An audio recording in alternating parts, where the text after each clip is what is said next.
ভূতের ঠিকানা। ঘটনাটি গল্প হলেও সত্যি। শুনছেন ভূতের ঠিকানা। আমি সৌরভ আছি আপনাদের সঙ্গে। গ্রাফিক্সে আছে সম্রাট। চলে আসা যাক আজকের গল্পে। আমি সৌমিক। আমি মাধবপুরের প্রাইভেট লিমিটেড কোম্পানিতে নতুন চাকরি পেয়ে আজই জয়েন করেছি। প্রথম দিন অফিসে বসের সঙ্গে কাজের বিষয়ে কিছু কথাবার্তা চলছিল। কাজের বিষয়ে কথাবার্তা শেষ হতেই বস আমাকে বললেন, তো সৌমিক, একটা সমস্যা হয়ে গেছে। ইয়েস স্যার, বলুন কি প্রবলেম হয়েছে। ঘটনাটা হয়েছে কি, আমাদের কোম্পানি থেকে যে কোয়ার্টার দেওয়ার কথা ছিল সেখানে এখনো পুরোপুরি কাজ কমপ্লিট হয়ে ওঠেনি। তো তুমি একটা কাজ করো, এক দুটো দিন একটু কোথাও ম্যানেজ করে কোথাও থেকে যেও। আমাদের কাজ দুদিনের মধ্যে আশা করি হয়ে যাচ্ছে, তারপর তুমি কোথাও শিফট হয়ে যেও। 1-2 দিন অন্য কোথাও? আসলে আমি এখানে নতুন তো, সঠিকভাবে তো কোনো কিছু চিনি না। আচ্ছা ঠিক আছে স্যার, আমি দেখছি কোথাও ম্যানেজ করতে পারি কি না।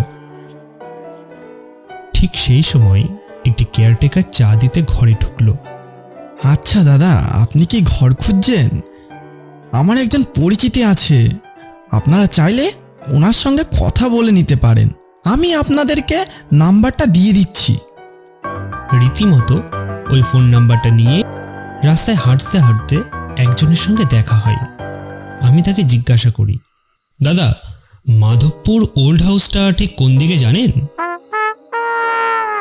কেন, ওখানে আপনার কি দরকার? আমি নতুন চাকরিতে জয়েন করেছি, তো কোম্পানির দেওয়া কোয়ার্টারটা তো এখনো রেডি হয়নি। এই জন্য 1-2 দিনের জন্য ওখানে থাকবো। কেন, আপনাকে কেউ কিছু জানায়নি? না তো, কি ব্যাপারে?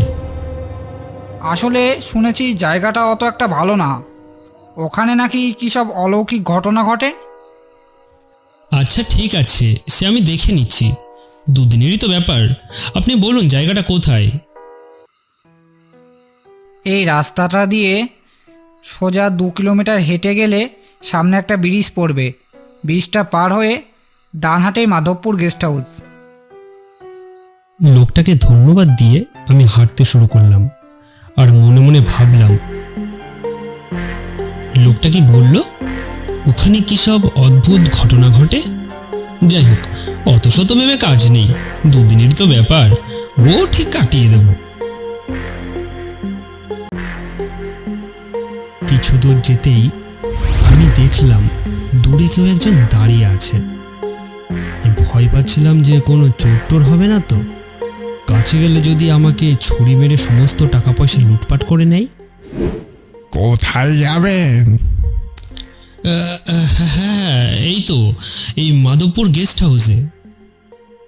চলুন, আপনাকে রিক্সায় ছেড়ে দিয়ে আসছি। রিক্সা? রিক্সা কোথায়? ওই তো আমার রিক্সা। আশ্চর্য, একটু আগে তো এখানে কিছু ছিল না, হঠাৎ করে এখানে আবার রিক্সা এলো কোথা থেকে? ও মশাই, কি ভাবছেন? না না, কিছু না, আপনি চলুন চলুন। তা তোমার নাম কি হে? নাম?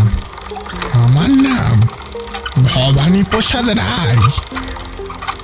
ও, তা তুমি এখানে কি রিক্সা চালাও? আমি শুধু মাধবপুর গেস্ট হাউসে নিয়ে যাওয়ার জন্যই রিক্সা চালাই। কেন? আসলে এই রাস্তা দিয়ে বেশি কেউ আসে না।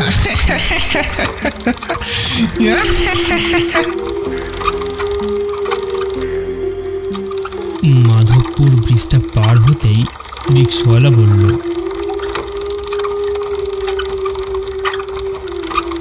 ও মশাই, ওই যে আপনার গেস্ট হাউস। রিক্সা থেকে নেমে দেখি সামনে একটা গেস্ট হাউস জরাজীর্ণ অবস্থায় পড়ে আছে। আচ্ছা, আপনার ভাড়াটা? হ্যাঁ, কোথায় গেল লোকটা? এই তো একটু আগে তো এখানেই ছিল, ভাড়াটা না নিয়ে চলে গেল। যাক, চলে গেছে যখন ভেতরে গিয়ে ঢুকি, টাকাটা বেঁচে গেল। গেস্ট হাউসের ভেতরে ঢুকে চারপাশটা ভালো করে দেখে নিলাম। বেশ সাবেক আমলের বাড়ি, দেওয়ালগুলোর কোথাও কোথাও নোনা ধরেছে, চারিদিকে ঝুল কালি, প্লাস্টারগুলো যেন খসে খসে পড়ছে। থাকার জন্য যে একেবারে অনুপযুক্ত তা নয়, মোটামুটি চালিয়ে নেওয়া যাবে 2 দিন। রাত অনেক হয়েছে, শরীরটা ভীষণ ক্লান্ত লাগছে। পাশের জানালাটা খোলা, জানালাটা দিয়ে বেশ ঠান্ডা হাওয়া বইছে। হেরিকেনের আলোটা নিভিয়ে দিয়ে শুয়ে পড়লাম। ও মশাই, ভাড়াটা দিলেন না তো? কে আপনি? আমি তো তখনই আপনাকে দিতে চেয়েছিলাম, কিন্তু আপনি তো চলে গিয়েছিলেন, তাই আপনাকে দেওয়া হয়নি। তাহলে এখন দিয়ে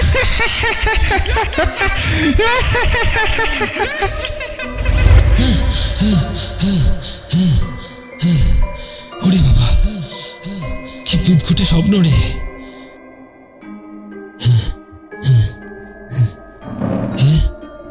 কোন একটা আওয়াজ হলো বলে মনে হলো না? কেউ মনে হচ্ছে কোনো একটা চেয়ার টানছে, কিন্তু এখানে অন্য কেউ থাকে বলে তো শুনিনি। গিয়ে দেখি তো ব্যাপারটা।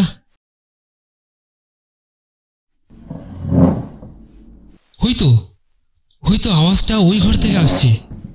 কে কে ওখানে? এত রাতে কে থাকতে পারে ওখানে? কোনো চোর টোর নয় তো? কে কে ওখানে? ঘরের সামনে গিয়ে দরজাটা খুলে দিলাম। দরজাটা খুলে দেখি সামনে 20 কাঠের ওপর গলায় দড়ি দিয়ে একটা নরকঙ্কাল ঝুলে আছে। তারপর থপ করে একটা শব্দ করে কঙ্কালটা নিচে পড়ে গেল, তাই চেঁচিয়ে উঠলাম,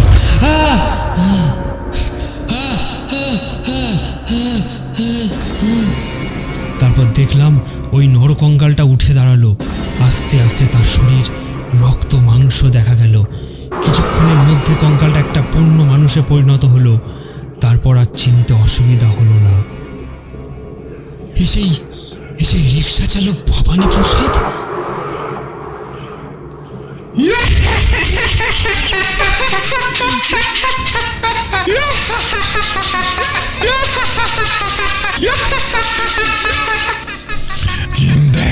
চিনতে পেরেছিস তাহলে?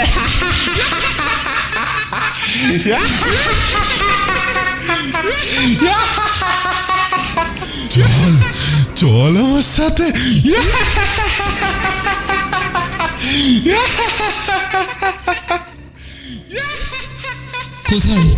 কোথায় যাব আপনার সাথে আমি? যেখানে আমি থাকি।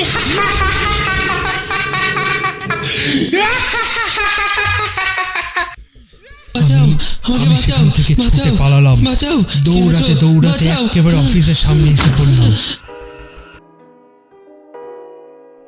পরদিন উঠে দেখি আমি অফিসের বসের বাড়িতে শুয়ে আছি। তারপর বস আমাকে রাতের সব ঘটনা জিজ্ঞাসা করলে আমি কিছুই মনে করতে পারিনি। এরকম আরও ভিডিও দেখতে আমাদের চ্যানেলটিকে সাবস্ক্রাইব করে নোটিফিকেশন বেলটি প্রেস করে দিন, যাতে নতুন ভিডিও এলে আপনি আগে দেখতে পান। ধন্যবাদ।